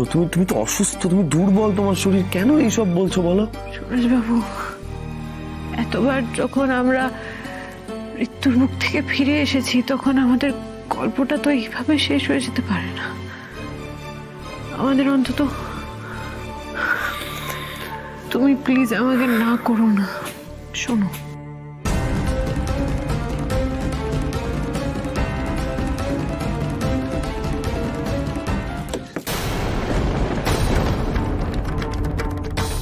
কোথায় যাচ্ছ?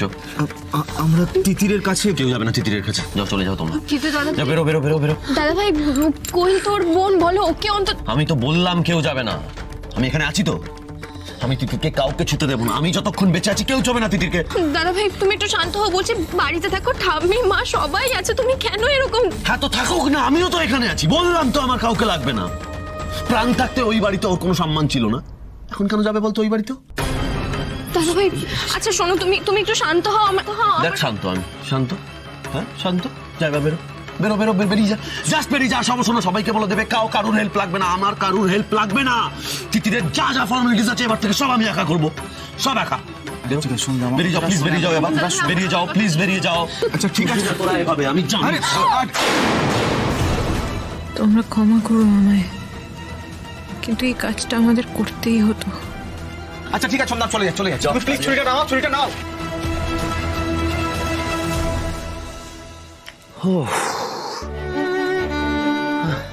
Well done. সবাই খুব কষ্ট পাচ্ছে না গো? হ্যাঁ সে তো পাচ্ছেই। সবাই খুব ভালোবাসে আমাকে, আমাদের সবাই খুব ভালোবাসে, শুধু একজন ছাড়া। সেই কথাটা ভেবেই আমাদের এখন শক্ত থাকতে হবে। অল্প কিছুটা সময় বলো। যাই হোক, এবার প্ল্যান 2। আবার কি প্ল্যান?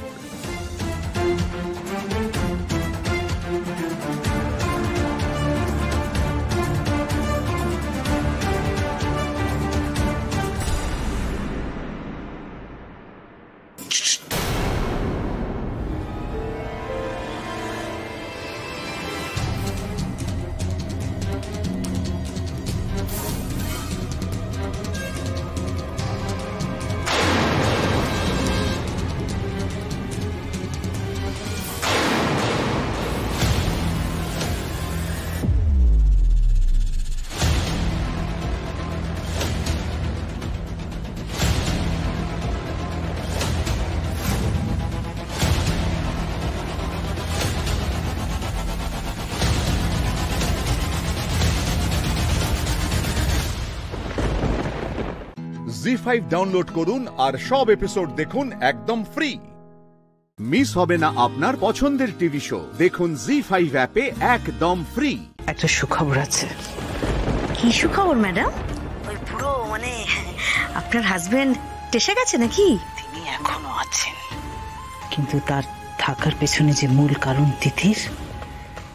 তিতির শেষ। হ্যাঁ? না না বুঝলাম না শেষ মানে কি কি কি বলছেন? কি জানি কি সব আগুন লেগেছে বলছিল। যাকে তোমাকে যেটা করতে হবে, কালকে সুজয়কে শেষ করে দিতে হবে। ইনজেকশন দিয়ে সুজয়কে মেরে ফেলবে। মানে তিতির মরে গেছে? ফিনিশ? আরে এই খবরটা তো আপনি আমাকে আগে দেবেন, এবার তো আর কোনো ব্যাপারই না। আমি কালকেই সুজয় বাবুকে এক ছবলেই ছবি করে দেবো, মানে এক ইঞ্জেকশনেই ছবি করে দেবো ম্যাডাম। যাক বাবা, তিতিরটা ফিনিশ হয়ে গেছে, আর কোনো চিন্তা নেই। এবার আমি গিয়ে আমার কাজটা করে ফেলবো। কতদিন ধরে আমি পেমেন্ট পাইনি, পেমেন্টটা নিতে হবে তো। তিতিরের জন্যই তো মরতে পারতাম না, সেখানেই যা করতে যেতাম উনি হাজির হয়ে যেত, কখনো তিতির সেজে, কখনো আয়া বুড়ি সেজে। মানুষ না ভূতকে যা।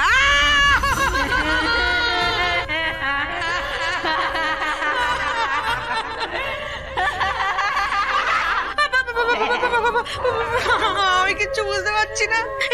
এখনই আর মরার খবর পেলাম, সে আলমারি থেকে করে উঠে গেল। শোনো, তুমি কি তিতিরের ভূত? না উড়ের ভূত গো। তিতিরের ভূত নেমে এসো না। দেখো আমাকে না ভয় পেও না, আমার হার্টের দোষ আছে বুঝতে পেরেছো? তুমি এখানে কি করছো আয়া বুড়ি? না তিতির বুড়ি আর তার বাবা ভূত বুড়ি।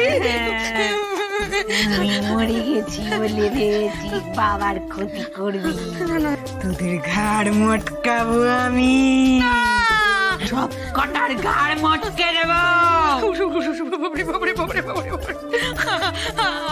আমার ঘাড় মটকিও না, আমি হাত জোর করছি।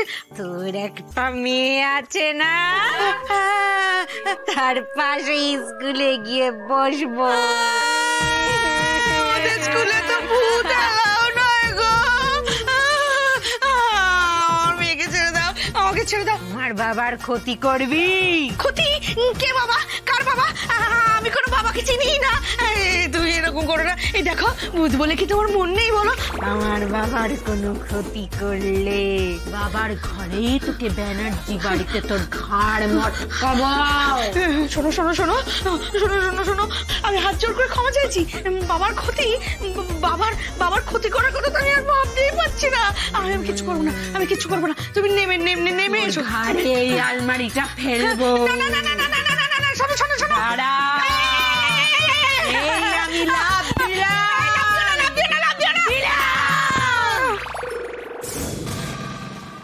জি5 ডাউনলোড করুন আর সব এপিসোড দেখুন একদম ফ্রি।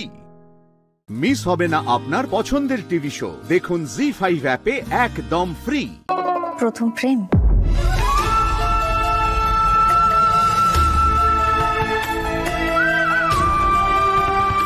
হ্যাঁ?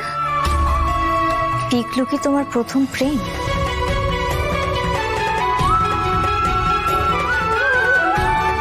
পিকলু প্রেম মানে? বর্ষা, তুমি পিকলুর জন্য যেটা ফিল করছো সেটাই আসলে প্রথম প্রেম। তুমি পিকলুর প্রেমে পড়েছো। তোর বৌদি ভাই, তুমি কি যে বলো না। পিকলু আমার খুবই ভালো বন্ধু।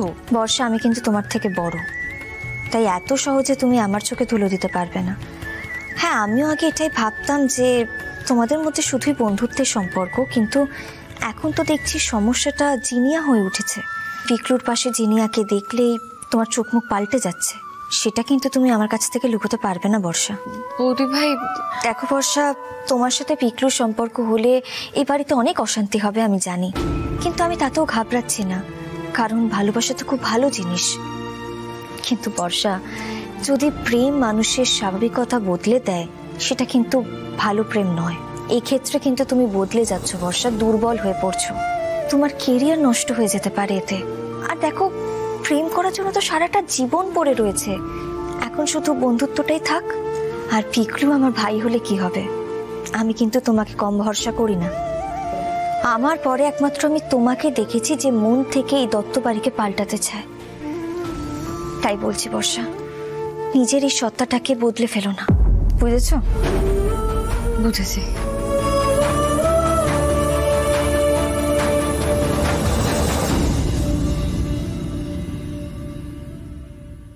আমি কি সত্যি বদলে যাচ্ছি? না, বৌদি ভাই বললো যখন তখন কিছু তো বদল ঘটেইছে, কিন্তু না, আমার এখনো অনেক কিছু করা বাকি। আমি বদলাবো না, আমি কিছুতেই বদলাবো না। কিরে, কি ভাবছিস আবার? ও, আমি কেন জিনিয়াকে ছাড়তে গেলাম সেটার কথা ভাবছিস তো? নাকি তোকে না জানি হোমস্টেতে কেন প্রোগ্রামের অ্যারেঞ্জ করে ফেললাম সেটার কথা ভাবছিস? ভাব ভাব, অবশ্য তুই ভাবতেই পারিস। এক কাজ কর, ভেবে আবার না ঝগড়া শুরু কর। বর্ষা, বলছি, নিজেকে এতটা প্রায়োরিটি না দিলেও চলবে কিন্তু। মানে আমি একটা সম্পূর্ণ অন্যরকম কথা ভাবছিলাম। কি ভাবছিস? ভাবছিলাম যে এতদিন আমি নিজেকে অপাত্রে দান করেছি।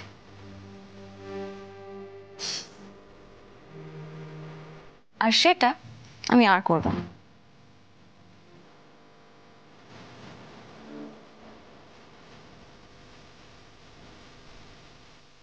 বর্ষা, এই ভেরি গুড বর্ষা, আমি জানতাম আমি তোমায় বুঝিয়ে পড়লে তুমি ঠিক বুঝবে। অনা, নিচে এসো, দেখো কে এসেছে। এখন আবার কি এলো? জি5 ডাউনলোড করুন আর সব এপিসোড দেখুন একদম ফ্রি। মিস হবে না আপনার পছন্দের টিভি শো। দেখুন জি5 অ্যাপে একদম ফ্রি। আমি কাল রাত্রে স্বপ্ন দেখলাম তরঙ্গ দত্ত আর তার সাথে আর একজন আমাদের বাড়িতে বন্দুক হাতে ঢুকে পড়েছে আর তারপরে গুলি চালাচ্ছে। কি গুলি চালাচ্ছে?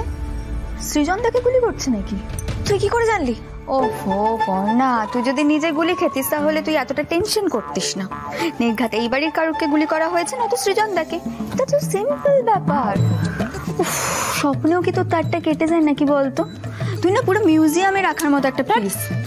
এইসব কথা বাদ দিয়ে মন দিয়ে কাজ করতো, দেখবি মাথা থেকে এসব বেরিয়ে যাচ্ছে। আরে বাবা, আজকে আমার অফিসের কাজটা একটু হালকা আছে, তাই আমি অফিসে বসে টুকটুক করে একটা অন্য কাজ করব। কুল। আবার কাটা? কি ব্যাপার বলতো? আজকে সৃজন দত্তকে আমি কেমন সারপ্রাইজ দিই শুধু দেখবি। আননোন নাম্বার, ধরে নে না। হ্যাঁ, হ্যালো, দত্তবাড়ি হেরিটেজ হোমস্টে। হ্যাঁ বলছি, আপনি? আমি তরঙ্গ দত্ত। তরঙ্গ দত্ত? কালকে আমাদের বুকিংটা কনফার্ম তো? আপনারা তো কিছু রিপ্লাই করলেন না, তাই আমাকেই কল করতে হলো। না মানে আসলে দেখুন, আপনাদের অ্যাডভান্সটা পাঠিয়ে দিলে হবে তো? না না, মানে ওই অ্যাডভান্সের ব্যাপার নয়। আসলে দেখুন, আপনাদের সাথে তো আমাদের সেভাবে পরিচয় হয়নি, আর আদার্স ডিটেলসও তো আপনারা কিছু লেখেননি, তাই কিছুই জানি না আমরা। আপনারা কি আসুন, তারপরে না হয় পরে পেমেন্ট করবেন। আমরা তো ওখানে আপনাদের সঙ্গে আলাপ পরিচয় করতে যাচ্ছি না, যাচ্ছি থাকতে। আর তাছাড়া নিয়ম মতো তো অ্যাডভান্স পেমেন্টটা করে দেওয়া উচিত, তাই না? আমি সেটাই করছি। একটা মিনিট হোল্ড করুন। কিছুই তো বুঝতে পারছি না, দাঁড়া।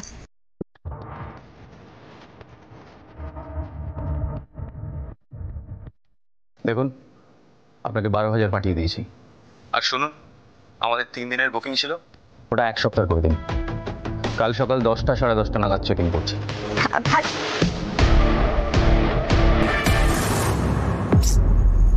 আরে অদ্ভুত লোক তো, এইভাবে একজন অপরিচিত মহিলার সাথে কেউ কথা বলে নাকি?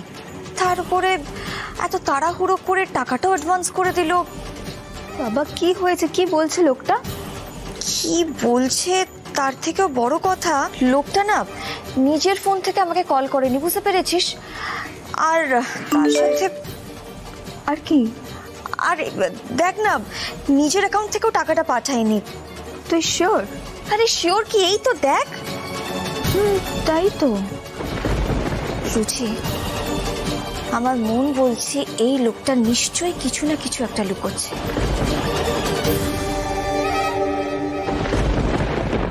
থ্যাংক ইউ টাকাটা পাঠিয়ে দেওয়ার জন্য। আরেকটা কল করবো তোমার ফোন থেকে। করো না।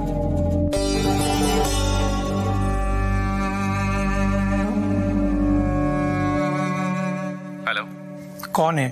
তরঙ্গ দত্ত বলছি। সব রেডি তো? কাল ভোর 4টায় গাড়ি ছাড়বো দিল্লি এয়ারপোর্ট। हो जाएगा, টেনশন নেই। জি5 ডাউনলোড করুন আর সব এপিসোড দেখুন একদম ফ্রি। মিস হবে না আপনার পছন্দের টিভি শো, দেখুন জি5 অ্যাপে একদম free. very good Pulki, very good. Footwork.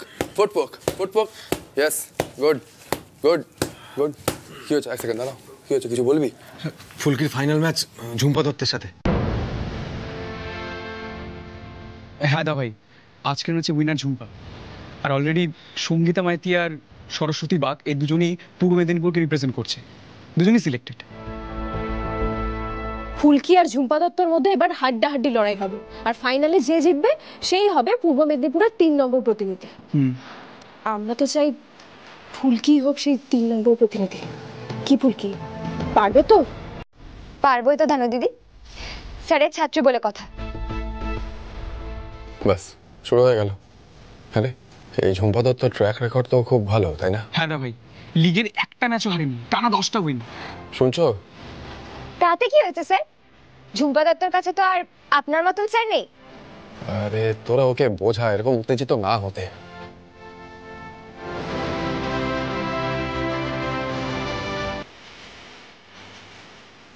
দেখছো ফুলকি, ঝুম্পা দত্তর খেলার স্টাইলটা কিন্তু বেশ অ্যাটাকিং, সারাক্ষণ অ্যাটাক করে যাওয়ার টেন্ডেন্সি, আর ফুটওয়ার্কও যথেষ্ট ভালো।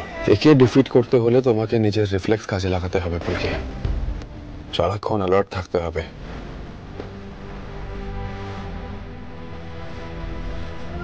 স্যার, আপনি আমাকে নিয়ে একটা স্বপ্ন দেখেছেন, আমি কোনোদিনও সেই স্বপ্নটা নষ্ট হতে দেব না, কোনোদিনও না।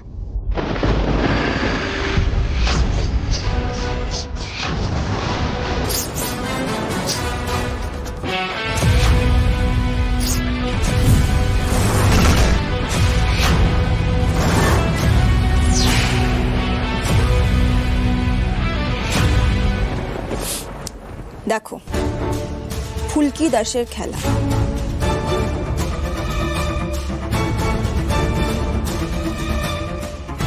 খুব ছটফট করে, খুব তাড়াতাড়ি ও ম্যাচটা শেষ করার চেষ্টা করে।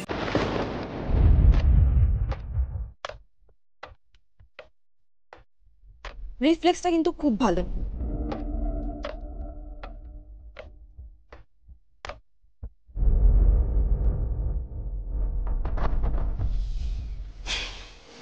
শুধু একটাই সমস্যা আছে, ওর দমের প্রবলেম আছে।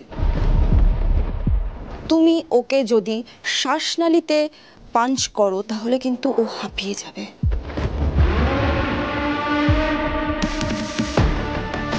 এটা জানা থাকলে তোমার জেতাটা সোজা হবে, বুঝতে পেরেছো? তাই তুমি ওকে যতবার পাঞ্চ করবে ওর শ্বাসনালীটা লক্ষ্য করে পাঞ্চ করবে, লাইক দিস। ওকে? পারবে তো? হ্যাঁ ম্যাম।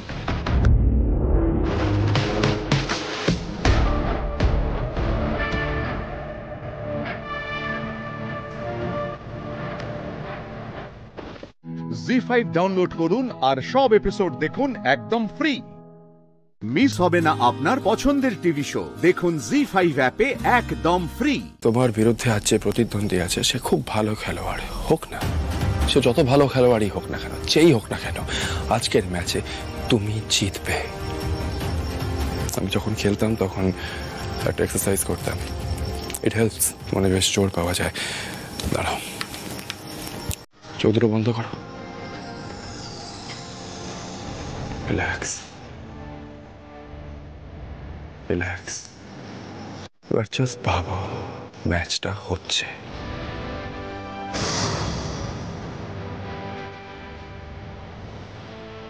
হাড্ডাহাড্ডি লড়াই হচ্ছে।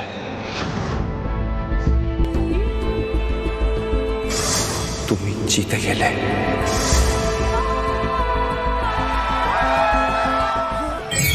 তোমার গলায় মেডেল পরানো হচ্ছে বল কি?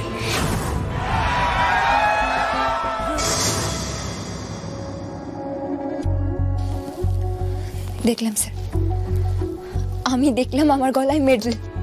দেখলে তো, ম্যাচের মধ্যে যখন যখন বেকায়দায় পড়বে এই ভিশনটা মনে করবে, মনে জোর পাবে। স্যার, আমি আপনার মুখ ছোট হতে দেব না, কিছুতেই না। জানি বল কি, জানি। তাই আজ আমি তোমায় একটা গিফট দেব।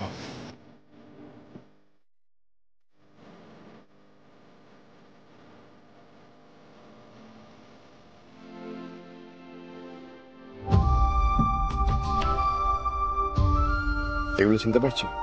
এটা তো আপনার বক্সিং গ্লাভস, আমি ভুল করে পরে নিয়েছিলাম। কি বকুনিটাই না খেয়েছিলাম আপনার কাছে। আমার জিনিসপত্রে কেন হাত দিয়েছো তুমি? ওখানে পড়েছিল তো, তাই জন্য নিয়েছি। আমার গ্লাভস বের করেছো, তোমার সাহস তো কম নয়। নি ওখানে পড়েছিল।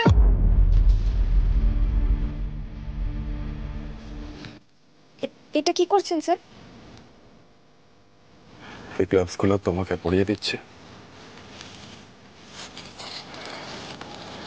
এগুলো আমার ফেভারিট গ্লাভস বলকি। এই গ্লাভসগুলো পরে আমি অনেক ম্যাচ খেলেছি, অনেক ম্যাচ জিতেছি। বলকি তুমি বলেছিলে না তুমি তোমার স্যারের মাথা উঁচু করে দেবে? তোমার হাত ধরে আমি আবার এই বক্সিং এর জগতে একদিন মাথা উঁচু করে ঢুকবো। আমিও সেটাই চাই বলকি, কিন্তু এগুলোর একটাও হবে না যদি আজকের ম্যাচে তুমি জিততে না পারো। তাই বলছি, আজকের ম্যাচটা ভীষণ গুরুত্বপূর্ণ বলকি।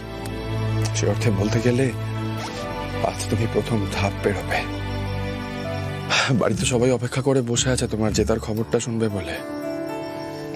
এখন তো আর কেউ তোমার ম্যাচ দেখতে আসে না, জানোই তো। প্রথমবার এসেছিল সবাই, তোমার মনোসংযোগ নষ্ট হয়েছিল না। আজ মন দিয়ে খেলো বলকি, আমার বিশ্বাস তুমি পারবে, তুমি ঠিক পারবে।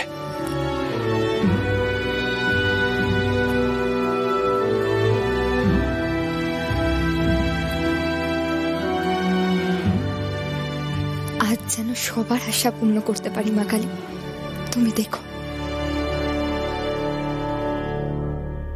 জি5 ডাউনলোড করুন আর সব এপিসোড দেখুন একদম ফ্রি। মিস হবে না আপনার পছন্দের টিভি শো, দেখুন জি5 অ্যাপে একদম ফ্রি। তাহলে এইটাই যমলোক। আমাকে তাড়াতাড়ি ভিতরে প্রবেশ করে যমরাজের কাছ থেকে ভুবনের আত্মা নিয়ে আশ্রমে ফিরতে হবে। দাঁড়াও বালক, আমি যমরাজের সঙ্গে দেখা করব। যমরাজের সঙ্গে দেখা করবে তুমি?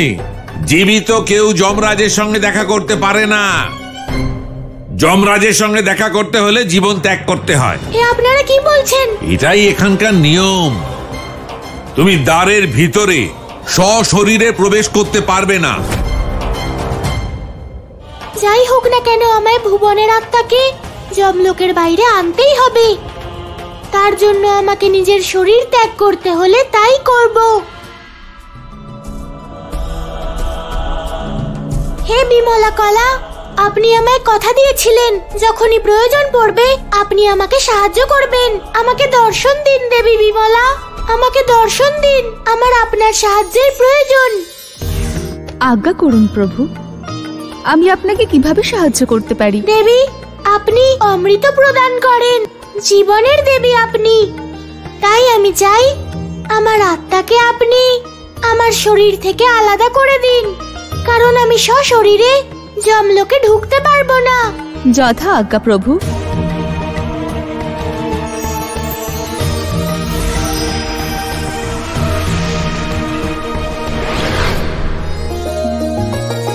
सतगुरु हो पूर्ण सुरक्षित, स्वयं करे कान्हा अब रक्षित।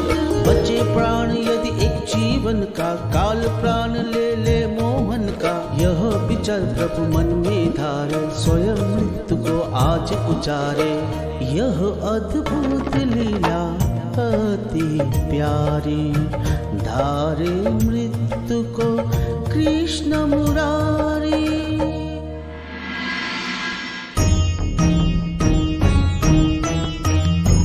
যমরাজ, আপনি কোথায়? আমায় দর্শন দিন যমরাজ, আমার আপনার সাহায্যের প্রয়োজন। প্রণাম প্রভু। এই সৃষ্টির পালনকর্তা আজ স্বয়ং যমলোকে। আপনার এই আগমনে আমার যমপুরী ধন্য হয়ে গেছে প্রভু। কিন্তু প্রভু, আপনার এখানে আসবার কোনো বিশেষ কারণ? যমরাজ এক অসুর ছলনা করে আমার গুরু ভাইকে হত্যা করেছে, আর আপনার যমদূতেরা তার আত্মাকে এখানে নিয়ে এসেছে, কিন্তু তার আয়ু এখনো অবশিষ্ট আছে। আমার যমদূতদের দ্বারা এরকম ভুল কি করে হলো প্রভু? তাও আমায় একটু সময় দিন প্রভু।